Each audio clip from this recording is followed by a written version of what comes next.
Hi, my name is Lino Dean. I'm a translation technology freak for over 20 years now. I'm always on the lookout for the best and latest technological solutions in the translation market and apply them in my daily work. I will give you an overview of the technologies currently available and what will happen in the coming month, in my humble opinion. I will explain briefly these four technologies or resources. First, the large language models like OpenAI, ChatGPT, DeepSeek, and so on. Second, the machine translation like DeepL, Google Translate, and others. And third, the CAT tools, computer assisted translation tools like maybe Transit or Trados Studio from RWS. And finally, human translators whose role is evolving with all that technology. Okay, let's start right away with the newest player on the battlefield, the large language models. First of all, I'd like to say that I'm deeply impressed by the translation quality of large language models when used properly. The key advantage of large language models is that they have virtually unlimited access to data and can understand the context if you make it available. And one option is to write the correct prompt. This does not mean a prompt like translate this into Spanish. And that would not be an appropriate prompt to get out the best performance of the system. For example, a better prompt would be the one you see below. Translate this power of attorney from American English to Spanish for Spain. Please use the appropriate Spanish legal language in the context of notaries, as we want to present the text to a Spanish notary and get it approved in Spain. As an example, my last prompt a couple of days ago for technical translations was over half a page long. And we have to always keep in mind that anyone can just write a prompt in ChatGPT, but remember, the more context you give the machine, the better.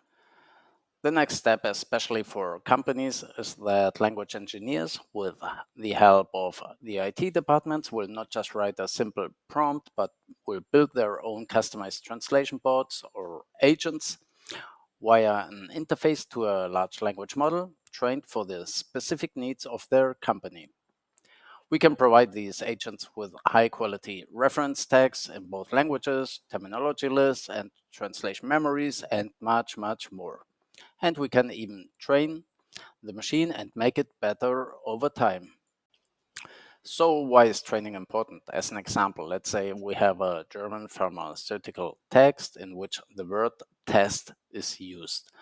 The human proofreader of the automatic LLM translation knows that it should be translated into English with trial in the specific context in a specific part of the text. So if we find that our LLM translates it into English with just test, like the German term, we would write a note or a permanent prompt to our customized LLM.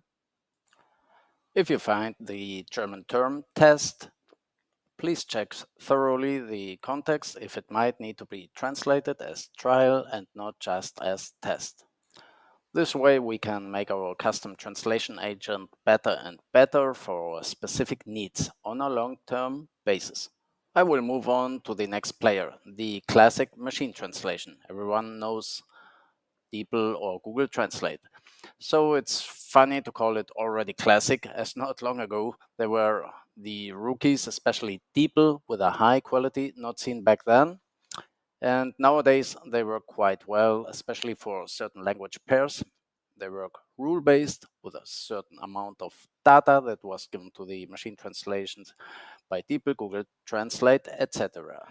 Let's see a short comparison of machine translation and large language models. First, you cannot give these machine translations the context that you can with large language models, as seen before. Second, the machine translation is rule-based and does not understand the context or instructions like a large language model. And third, machine translation has been fed with less data. Meanwhile, large language models have nearly unlimited access to it. And as machine translation providers are well aware of this issue, they came up with some extra functionalities to solve it. DeepL, for example, tries to solve it with a glossary functionality, so you can tell, for example, the machine, hey, please translate always the German term test as trial. Getting back to my former example with the German term test. Unfortunately, we cannot give the machine translation any more context. There may be passages in the text where the German term test has to be translated into English as just test and not trial. And in this case, we would have a conflict as people got the instructions to use trial. In comparison to that, the large language model would check the content and find the suitable translation. The next technology would be the so-called CAT tools or computer-assisted translation tools, which have been roughly on the market for 30 years. So to put it simply, they work on the basis of bilingual datasets of previous translations by human translators. In other words, the system tells the humans, for example, hey, you or another translator has already translated this sentence in the past. So I will give you this 100% match, or maybe just a 90% match, or whatever we have in our database. For example, please press the red button.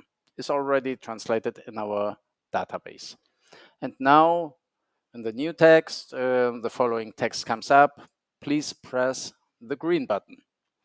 So we would get the previous translation and only need to change red to green in our new translation. This helps to maintain a consistent style and terminology. Those systems are also called translation memories and are part of computer-assisted translation. And last but not least, we have the human translators, or as I would call them today, language engineers. Their job is changing rapidly, and it is imperative that they know how to effectively use the three technologies mentioned before and how to combine them for a specific translation job.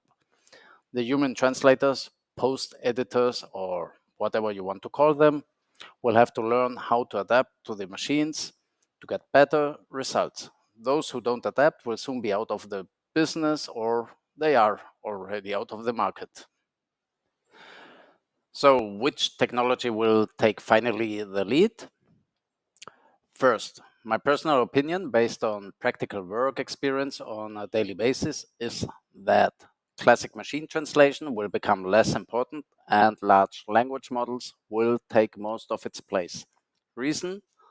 The lack of context in machine translations, as seen before. Second, large language models, CAT tools, and human language engineers, translators, will work together. The question is how and to what degree can we integrate the different technologies? That can be the aforementioned translation agent with OpenAI that we set up with a translation memory functionality and human supervision, for example, or will the CAT tools like Trados Studio improve the ability to integrate the different technologies, especially large language models? Right now, it's possible to integrate, for example, large language models, but at a very limited level, and for myself, it is not satisfying. However, this may change quickly, especially if the CAT tool companies want to survive. Summarizing, there is no single magic solution for all types of translations. The combination and integration of all technologies adapting to the specific needs is the key. If you have, let's say, data from a product information management system, it's completely different in comparison to a huge InDesign product catalog.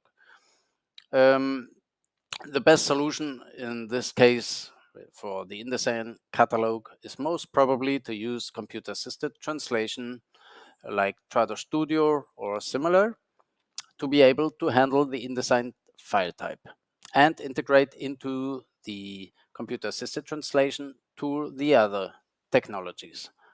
But if you just want to get translations for simple email communication, machine translation like DeepL or Google Translate might be good enough if the text is not critical.